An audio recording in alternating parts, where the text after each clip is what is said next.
Hello అండి. అందరికీ నమస్కారం. మీరు ఈ వీడియోలో చూడబోయేదొచ్చి పెసర పునుగులండి. చాలా టేస్టీగా ఉంటాయి. ఇది మస్ట్ ట్రై రెసిపీ అండి. ఖచ్చితంగా ఒకసారి ట్రై చేసి తిని చూసి నాకు కమెంట్ చేసి చెప్పండి ఎలా ఉన్నాయో. ప్రాసెస్ అంతా గూడా మీకు స్క్రీన్ మీద చాలా వీడియోలో అర్థమయ్యేలాగే ఉందండి. డీటెయిల్‌గా చెప్పాల్సిన అవసరం ఉండదు.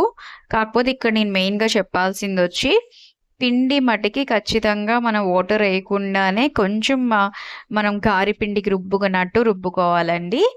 కొంచెమే అంటే ఇన్ కేస్ గట్టిగా ఉంది అనుకుంటే కొంచెం డ్రాప్స్ ఆఫ్ వాటర్ ఏసుకొని గ్రైండ్ చేసుకోవాలి. ఇది గ్రైండర్‌లో వేసుకుంటే టేస్ట్ ఇంకా బావుంటుంది. నేను మిక్సర్‌లో వేశానండి టైం లేక. ఇది కొబ్బరి చట్నీ, అల్లం చట్నీతో తింటే ఉంటుందండి. వేడి వేడిగా టేస్ట్ నెక్స్ట్ లెవెల్ ఉంటుంది. నేను చెప్పటం కాదు. ఒకసారి మీరు తింటే మీరు ఇదే మాట చెప్తారు. Thanks for watching.